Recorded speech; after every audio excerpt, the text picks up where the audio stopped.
আসসালামু আলাইকুম রহমতুল্লাহ। প্রিয় সুদী, কাছে ও দূরে, দেশ ও প্রবাসে যে যেখান থেকে দেখছেন, আপনাদের সকলকে আজকের ভিডিওতে স্বাগত। আজকে আমি কথা বলবো আমাদের কিছু চেতনাবাজ বা কিছু বাংলাদেশি সুশীল বা প্রকারান্তরে যাদেরকে আমরা দালাল নামে অভিহিত করতে পারি বা চিহ্নিত করতে পারি।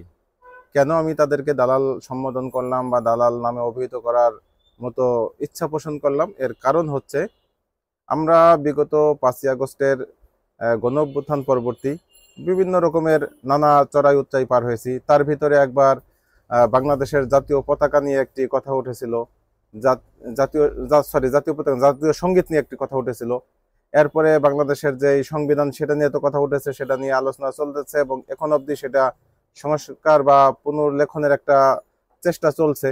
তো সেটা তো চলছেই, কিন্তু যখনই জাতীয় সঙ্গীত প্রশ্নে কেউ কেউ প্রশ্ন উত্থাপন করলো, যদিও সেখানে সরকার থেকে কোনো কথা বলা হয়নি, তারপরেও কিছু চেতনাবাজদের চেতনাদণ্ড দাঁড়িয়ে গেল। কি কারণে দাঁড়ালো? তারা রমনা বটমূল সহ সারা বাংলাদেশের বিভিন্ন জায়গায় উদীচীতে তারা সম্মেলন করলো, জাতীয় শহীদ মিনারে সম্মেলন করলো। তারা সেখানে একযোগে জাতীয় সঙ্গীত গাওয়া শুরু করলো। দেশের কোন প্রান্ত থেকে দেখলাম একটা মেয়ে, ওরে বাবা, ঘ্রাণ শুকতে শুকতে চলে এসেছে জাতীয় সঙ্গীত গাওয়ার জন্য। কি চেতনা তাদের! মানে চেতনা একেবারে বুক ফেটে বেরিয়ে আসতে চাচ্ছে।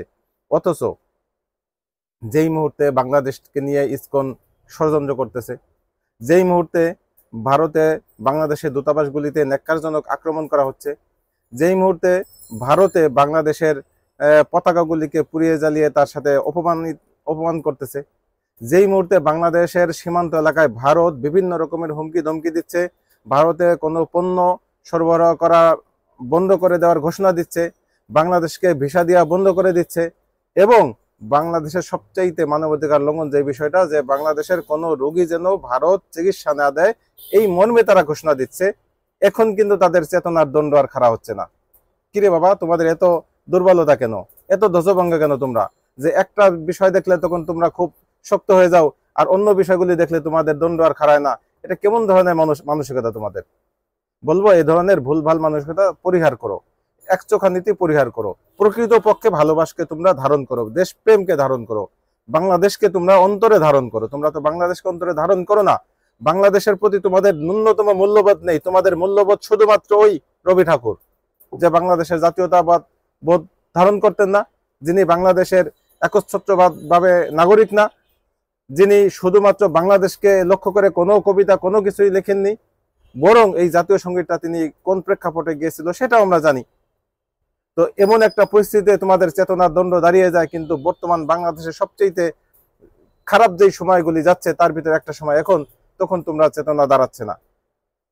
অথচ বাংলাদেশের বর্তমান প্রেক্ষাপটে, যদিও 5ই আগস্টের পরবর্তী বিভিন্ন রাজনৈতিক দলের ভিতরে বিভাজন ছিল, আওয়ামী লীগ ভিন্ন তো আওয়ামী লীগ নাই, বিএনপি ভিন্নভাবে রাজনীতি করেছিল, জামাত ইসলাম ভিন্নভাবে রাজনীতি করেছিল, ইসলামিক ঘরানার দলগুলি আলাদা আলাদা যার যার মতো কর্মসূচি দিচ্ছিল।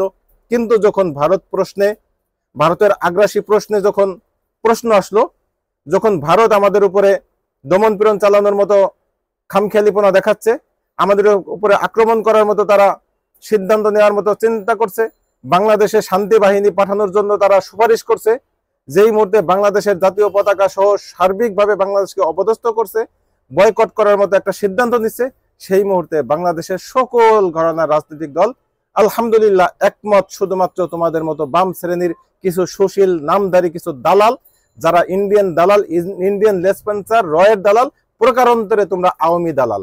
অতএব সামনের দিনে এই আওয়ামী দালাল যারা আছে, এই আওয়ামী লেসপেন্সার যারা আছে, এভাবে নামধারী বুদ্ধিজীবী যারা রয়েছে, তাদের কোনো জায়গায় কোনো ধরনের পদক্ষেপ নেওয়া, কোনো প্রোগ্রাম করতে দেওয়া হবে না ইনশাআল্লাহ। যেখানেই তারা পদক্ষেপ নেবে, যেখানেই তারা কোনো প্রতিবাদ করতে যাবে, যেখানেই তারা কোনো প্রোগ্রাম সেট করবে, সেখানে আমাদের প্রোগ্রাম সেট করতে হবে, সেখানেই তাদেরকে প্রতিহত করতে হবে, সেখানেই তাদেরকে বাধা দিতে হবে। বাংলাদেশের এই জমিন তোমাদের জন্য নয়, তোমাদের মতো দালাল যারা আছে তাদের জন্য এই বাংলাদেশের জমিন ব্যবহার করতে দেওয়া হবে না। বাংলাদেশ শান্তির জায়গা, বাংলাদেশ সুন্দর একটা জায়গা। এখানে যাদের দেশপ্রেম আছে, দেশের চেতনা রয়েছে, শুধুমাত্র তারাই এখানে কথা বলবে, তারাই এই দেশ নিয়ে ভাববে, তারাই দেশের বিষয় নিয়ে নাক গলাবে, তারাই আন্দোলন সবকিছু করবে। কিন্তু যারা দালাল, তাদেরকে আইনের আওতায় এনে তাদেরকে বিচার করা উচিত। তোমাদের বিচার করতেছে না, সেটা তোমাদের সৌভাগ্য, তোমরা চুপ থাকবা। তোমাদের কোনো বিষয় নিয়ে নাক গলানো মাথা ঘামানোর মতো কোনো সুযোগ যেন তৈরি না হয়, এবং আমরা সেই সুযোগ দেব না ইনশাআল্লাহ। আজকের মতো এই পর্যন্তই। ভালো থাকবেন। আল্লাহ হাফেজ। আসসালামু আলাইকুম রহমতুল্লাহি ওয়া বারাকাতুহু।